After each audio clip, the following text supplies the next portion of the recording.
Need to get rid of those pesky dead branches near the top of your tree? Too lazy to get the ladder for outdoor Christmas lights? Is Deborah from sales running her bird beak again? New from Fuego Fire, the #1 leader in corporate fire starting, the Fuego Flamethrower. Who cares about landscaping? Who cares about corporate deadlines? Not you.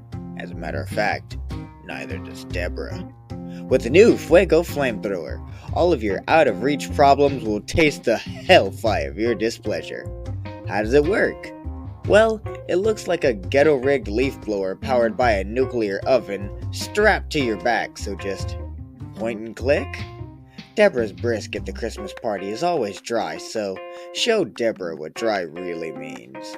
The Fuego Flamethrower, because Fuego understands fire.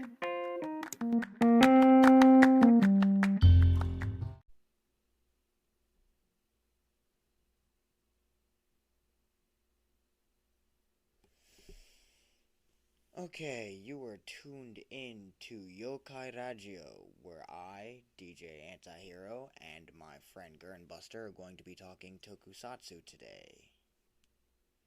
We sure are. Just going to be doing a natural talking session, no scripted points today, about the aforementioned title, or subject. Genre, yeah. I'll let my friend go first in blabbing about some stuff that he's been watching lately. Oh, well, I did just finish Gridman and the Hyper Agent. It was a very fun time. Tell our audience a bit about Gridman for those who are unaware. Okay, Well, let's so start with what Tokusatsu is, because most people do actually know what it is, but aren't aware that they know what it is, right? it's technically anything where there are actors wearing suits to turn them into other characters. Right, right. Not just costumes, but like if someone is dressed up as a kaiju or an alien or uh, Power Rangers count so long as the helmet covers their face. Hmm. Is there Power Rangers where the helmet doesn't cover their face? Uh, no. Although there are some tokusatsu, like, characters, series, whatever. Like, there's an old school Kamen Rider where the lower half of his face is showing, like Batman.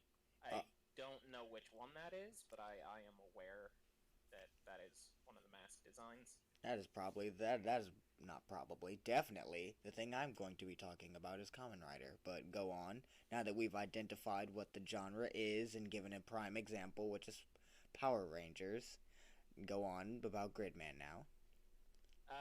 So it's produced by Subaraya Productions back in 92 to 93.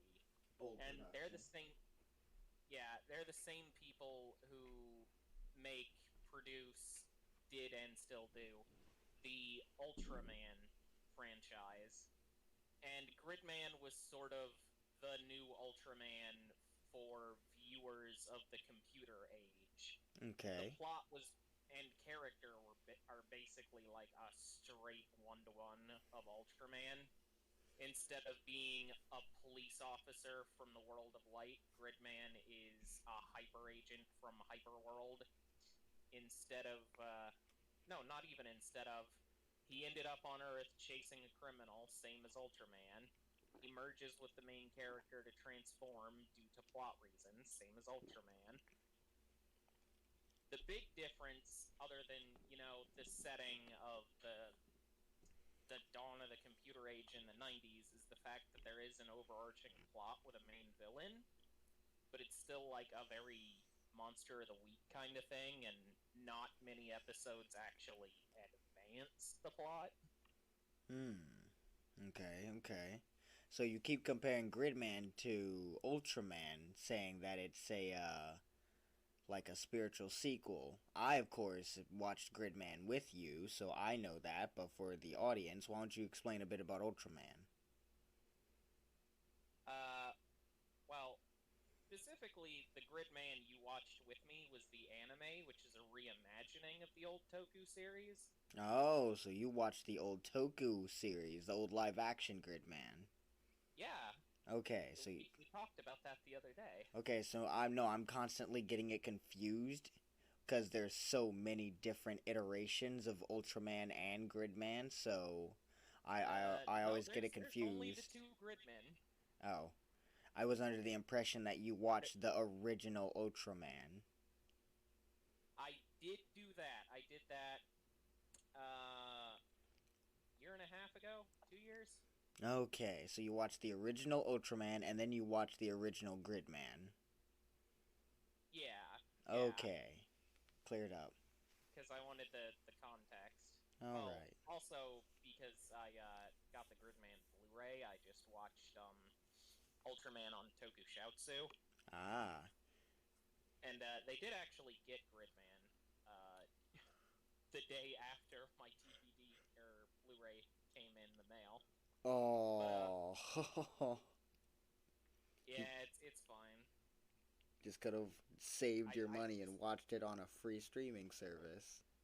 I could have, but I like having a physical copy of things that I like, so you know. That's the collector in you. That's the nerd in you. Yeah. And besides, Tokusatsu is free, which is fucking dope. But you can't like watch it on a fucking portable on a Greyhound bus trip like you can with a DVD or a That's Blu-ray.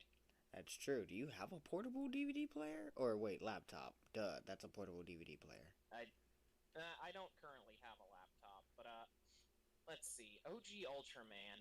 So, fun fact, Ultraman is obviously the first Ultraman series, but it's the second Ultra series. Oh? The original was a series called Ultra Q, the Q standing for question, and it was basically just Japan's answer to the Twilight Zone. None of the episodes had any relation to each other. A lot of times there weren't even recurring characters. It was just interesting mystery thriller things happen type variety show like oh, my brain just turned off. Twilight Twilight Zone. Zone. Yeah, and Ultraman, the second series, was literally the exact same format, but Ultraman is there. Is he there to, like, battle whatever Twilight Zone nonsense is happening at the current moment? Well, specifically, they always made sure each episode had a kaiju so that he could fight it. But it was still very much the episodic mystery series with no real overarching plot. And due to that, the quality of any given episode varies, with some of them being pretty forgettable, and then others, like episode 2, in fact, the first one to have Alien Baltan, being just really damn good. Uh-huh.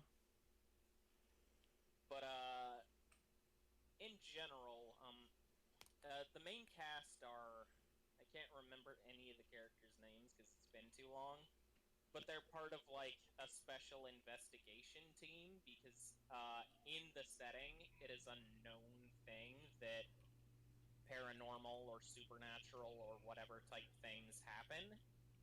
And even prior to Ultraman coming to Earth, kaiju were a thing, and it was these people's job to deal with stuff like that. Okay. And just due to the fact that they were dealing with the weird shit happening in the first episode, they encountered Ultraman, and that's how the plot kicks off. I Or rather, see. series. And so that, okay. I get it now. And so if you And go on. the first episode is a couple of balls of light descend from the sky into a lake, and of course, our main crew gets sent out to investigate because, hey, guys who we literally pay to investigate weird shit, there is weird shit. And they go there, and there is their personal private investigation jet, because they have like an infinite budget, collides with the kaiju in midair, and main guy is literally about to die. So the other ball of light flies into him, and he hears a voice saying, "Hey, I'm Ultraman. This is kind of my fault, and I don't want to see you die because of something I did. So I'm possessing your body so you don't die." The fusion in Ultraman 1 is not because Ultraman needs a host, it's to save a guy he accidentally crashed his interdimensional light ball into. Oh, okay. So that established him to be more of a hero than just an accidental happenstance. Yeah. He was pursuing this kaiju, which just happened to have the ability to also wrap itself in a ball of light and fly planet to planet. Coincidence. Yeah. And he just happened to end up on Earth, which is lucky because, as stated before, the main characters deal with both paranormal stuff and with kaiju, because Earth just happens to be a place where kaiju occur naturally very frequently. Understood. Is there any other setting in Gridman besides Earth and the not the hyper world, because yeah, computer world? Since you say kaiju occur on Earth naturally, is there a different setting than Earth and the computer world? Well, see, Gridman is not. It's its own independent thing. It's not connected to any of the Ultra shows at all. Oh, okay.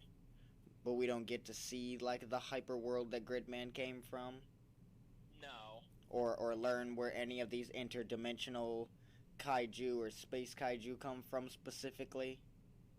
Oh, aside from Anacillus, which is an inherent denizen of the computer world, every single kaiju is designed by the antagonist Takashi in a 3D modeling program on his computer, and then animated into a living data being by the main villain, Condigifer. Oh, okay. The only single one that isn't made by hand by the villains is Anacillus. And his Anacillus just lives there naturally. Yeah. Okay, Yeah. gotcha.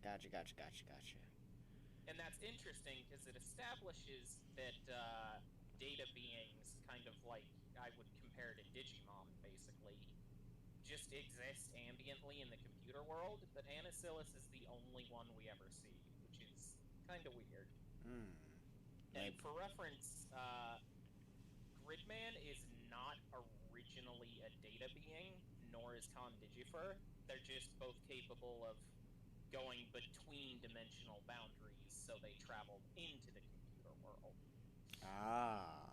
And the reason Gridman needs to merge with someone is because in order to enter the computer world, he becomes pure data that doesn't have a solid body like a data being would, because he's not natively a data being.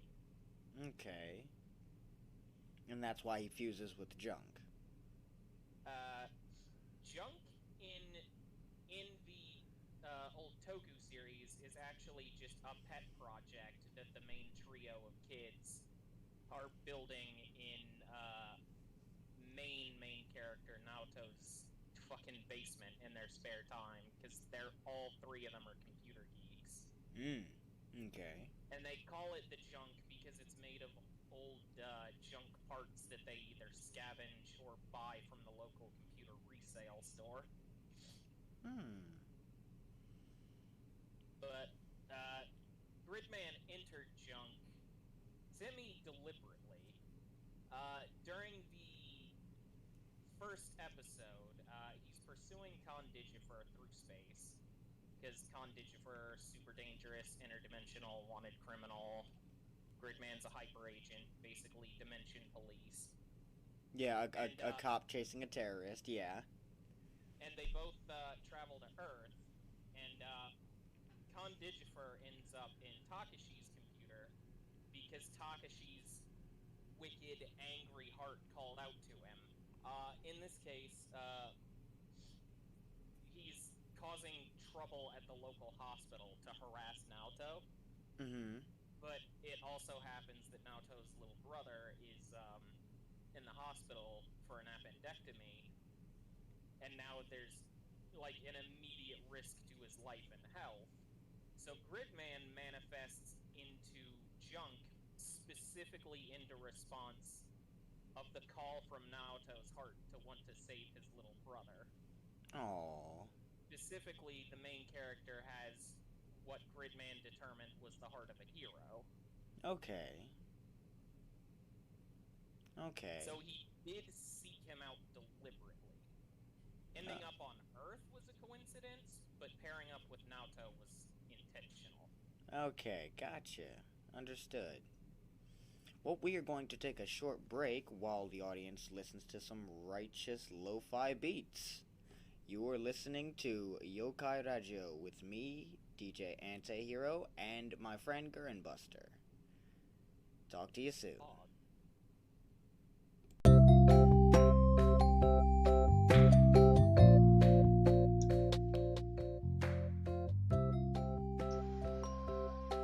Are you a yokai that needs a break from trying to blend into human society? Tired of hunting and or luring prey back to your domain? Come stay with us at Katakake Chino Mori. Katakake Chino Mori is a luxury hotel and spa located right in the middle of the bloody forest that will present you with amenities that you simply won't find in the human world. Feel like yourself again as you stretch your inhuman ligaments in our free-form yokai-only hotel areas, guarded by our Kara security force. Feel the sun as you relax poolside by fellow yokai and some unknowing humans who happen to wander past the perimeter. Take a nature walk through the hemo trees and feel the crunch of bleached bones and red leaves under your talons. Converse with similar yokai on your hotel floor, thanks to our expert feature fitters at the check-in desk. Listen to our Youkai Rajio play soothing lo-fi beats and otaku news all throughout the hotel grounds. Locate us physically by wandering around aimlessly until you find us. Locate us digitally on Spotify under Youkai Rajio. Youkai Rajio and Katakake Chino Mori. Otaku treats and lo-fi beats.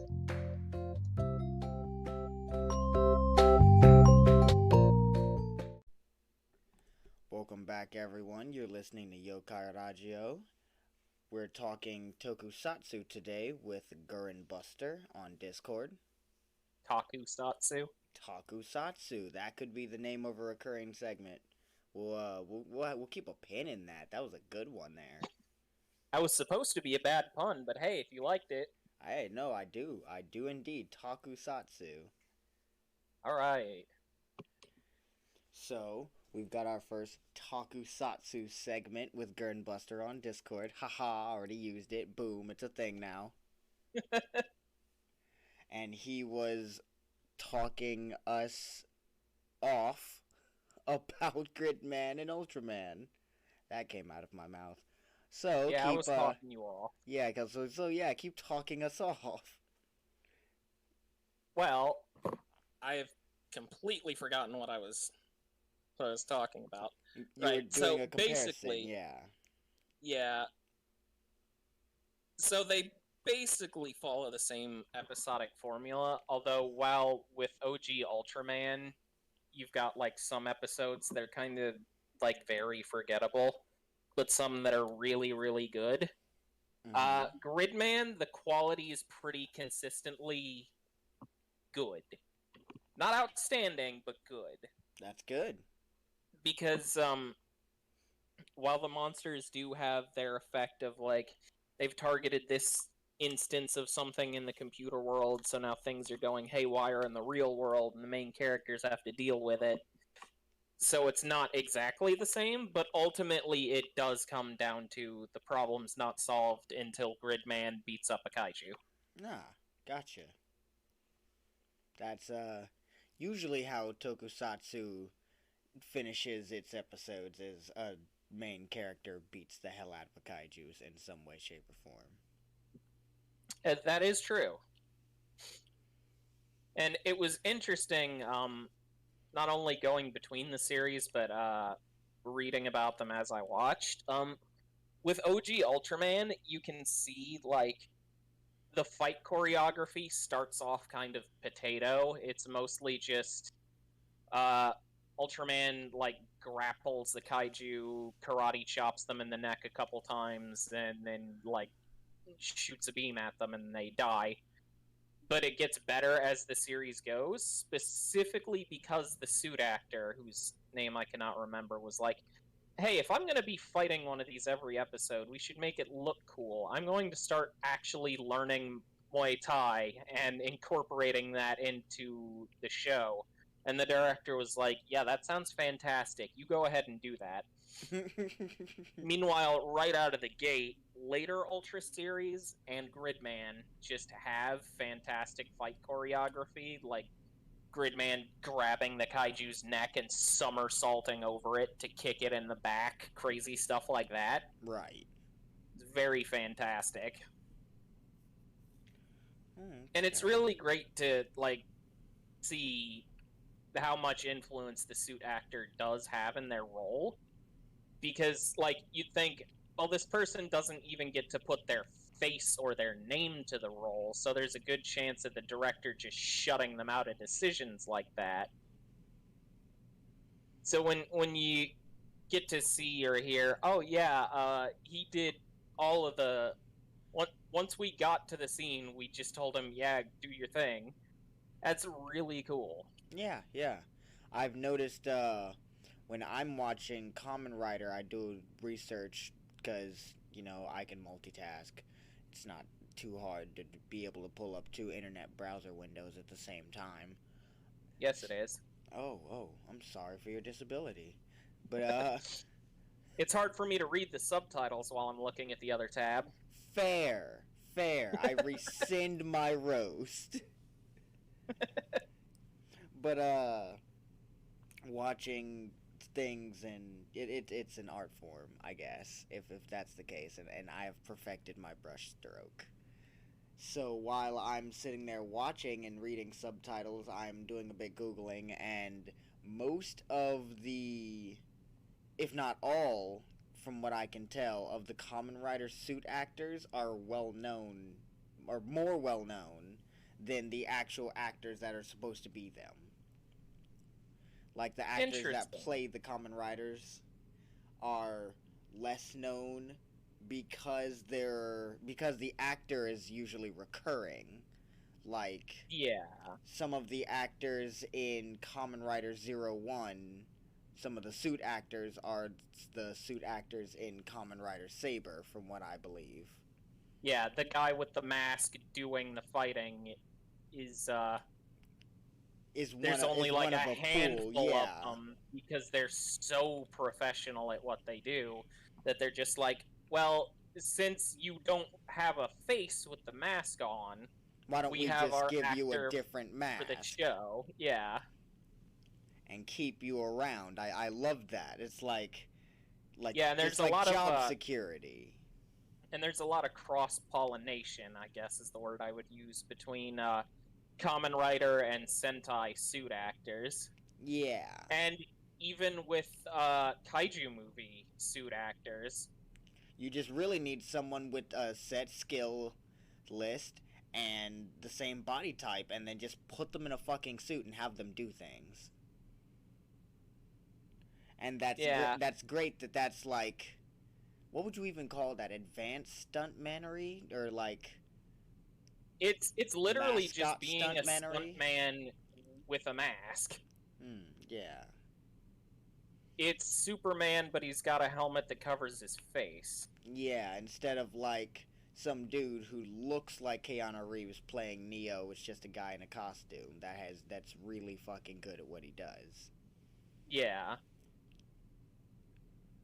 And you can really like identify suit actors by like the types of moves I have not been able to they like to do. I have not been able to pick that up just yet. Yeah, it takes a lot of watching. But like late last year I watched the year 2 of Kaiju Masterclass. They streamed that online. And one of the suit actors for Godzilla was talking about how I don't know if he was Godzilla. He was one of the Toho monsters. He was like, oh yeah, I actually got into the role of doing Toho kaiju suit work because I've been a Kamen Rider several times. Oh, that is so fucking cool. Yeah, as well as a couple of Sentai Rangers. Although, with oh, how was it phrased? Sentai Rangers are more in demand because you have to have more of them. But with Kamen Riders, there's a specific like sort of pedigree to the kind of stunt work you do that they're looking for. So, like, for newer actors to become a Kamen Rider, they generally do some Super Sentai first, and if they're good at that, they'll be like, hey, you want to do Kamen Rider? Okay, gotcha. Yeah, because being a kaiju wouldn't revolve around so many flips and spins and holding a toy weapon. Yeah, Kaiju suit acting is very different sometimes. It depends on, like, the monster you are. Like, there's a Toho monster called King Caesar who just it stands upright, is 2 arms, 2 legs, basically the same as normal suit work. But if you're something like, say, I don't know, Anguirus, you're crawling around on all fours, you have to, like, crane your neck to do roars and stuff. It's a completely different skill set. Skill set of being a fucking beast. Being an aminal. No. Animal. But yeah, I can see that of it's being a completely different skill set that a Toku ranger or rider would not have. Yeah. That would possibly even hurt them being the stunt man of doing flips and kicks and punches, but then all of a sudden, you know, you gotta be on all fours, like you said, craning your neck around. You know, you've developed certain muscles to fight, not certain muscles to, like, walk around weird. Yeah, and it's always like a super big honor to be the guy who gets to wear the Godzilla suit. But it's also one of the easier roles because Godzilla stands upright and does like kicks and claw swipes that aren't like very movement intensive. Like wearing the suit in general is kind of hard because it's heavy and it's stuffy, although it's gotten better over the years. I still remember reading about one of the old suits fucking catching on fire with the suit actor in it. That shit's scary. Yeah, because it has, in order to support the weight, there's some, like, pneumatic pipes in the suit to keep it upright so it doesn't collapse in and crush the suit actor. And one of those cracked and a spark came out and ignited the inside of the suit. Good gravy. And the newer suits are made of much better, lighter composite materials, so that doesn't really happen. Okay. Thank goodness. Oof. But it's still, like, crazy to hear stories like that. Like, my god. Yeah. It's a fucking roller coaster you just painted. Oh. But, oof. No. Yeah, I've been watching, Kamen Rider lately, and I went back and watched the very, very first Kamen Rider that, aired more than 50 years ago now. And I fucking fell in love with it, and from watching the original, I can kind of, like, judge what the other are supposed to be and not supposed to be. And from the... Well, that only extends to any given era, I would say. Like, I'm sure you've heard the terms Showa, Heisei. Oh, definitely. I know that there are different Kamen Riders in different eras, different periods of Japanese history. And that... And they tend to have a sort of different tone based on when they were made. Like, Exactly. old Kamen Rider is not going to be the same as new Kamen Rider, just inherently. Yeah. Yeah, I know that. But what I'm trying to gauge at is the Oh, sorry. idea behind. No, you're good. No, you brought up a really good point. You brought up a really good point that is synonymous to what I'm saying. What I'm trying to get at is the inherent Yeah, I'm sorry for talking heroism. to you. No, you're fine. You're fine. You're the guest And then panelist. I do it again to apologize. You're fine. It's all gravy today. Talk over you so I can apologize for talking over you. What I'm trying to get at is the heroism behind the Kamen Rider. It's all Yeah. what you brought up is a very good point, and their delivery or their tone is going to be very different from each other, but they're all supposed to be heroes. Yeah. And the thing I'm noticing is from what I'm noticing in this era is that not a lot of Kamen Riders go out of their way to save the common folk. I may be wrong about that, but I think this era started, if I did my research right before this, I don't know, I could do some editing later on, but this era started with Kamen Rider 01, so I started with Kamen Rider 01. And Kamen Rider 01 helped out a fuck ton of normal people. Like, not just, like, by monster rights, he stopped and helped them with their personal problems. And I fucking loved that. And then I watched Kamen Rider Saber, and it was good, and I'm not upset at what they did, but they were all in their own ass about only defeating the monster to save humanity instead of like what may have attracted the monster to the human or what may have turned the human into a monster. And again, I think that's a point that's going to come across not due to the time period, but just due to which series you're watching. Oh yeah, but that's what I'm judging them on though, is their heroism towards the everyday life. Yeah, because that's a big thing in the few Toku shows I've watched. OG Ultraman had a lot of that. Like, as I was saying, due to its episodic nature, certain episodes are just drastically better or worse than others. One that I would say is almost inarguably the best one is the monster appears from space, and we learn that he is a mutated human from a space mission that was believed lost, and when it was believed it was lost, the government, the Japanese equivalent to of NASA, their space association, just gave up on it and ditched them. Oh. So he's trapped up in space with no help because they've just given up on him, and eventually the space radiation turns him into a kaiju. Right. And it's this big thing that it's like, is it right to just kill this kaiju that used to be a man? And one of the character who is sometimes the inventor and sometimes the comic relief, is having like a complete emotional breakdown because no, we're supposed to protect humans, and we're just gonna kill this guy due to something outside of his control. And worse than that, he's part of the space division, which were basically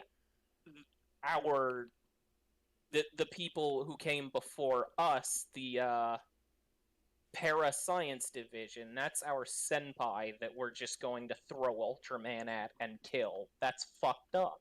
Right. Yeah, and that's exactly what I meant when I said the everyday life. I love when the heroes do take an interest and notice in the everyday struggle of what they're fucking going through. Instead of just, oh, I'm the disconnected hero. Boop, bop, boop, bad guy's gone, bye, zoom. That's lame. Zoom. Like, we want to know, yes, we know about the hero's struggle once they take off the mask, but we want the hero, while wearing the mask, to take an interest in the survivor's struggle. Don't just save the day, give them a fucking, receipt for how much damages you've caused, and then fly away.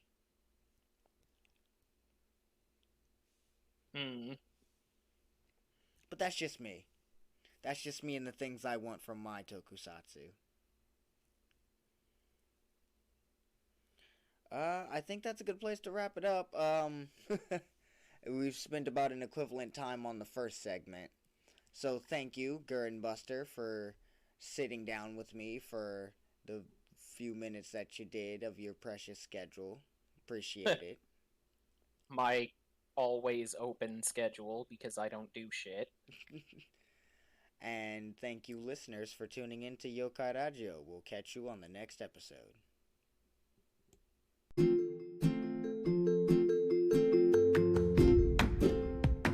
Trying to cook those s'mores outside?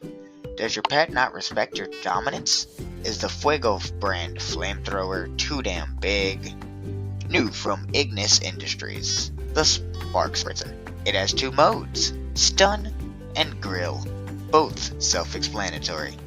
And with a small sliver of magic dragonstone instead of some heavy-ass nuclear reactor, you'll be starting fires in no time. Who has time for s'more seconds? You do. Who stops Spot from spraying the rug again? You do. Who has time to talk seriously sassy shit? You do. Your friends do not. The Spark Spritzer by Ignis Industries, because everyone understands fire.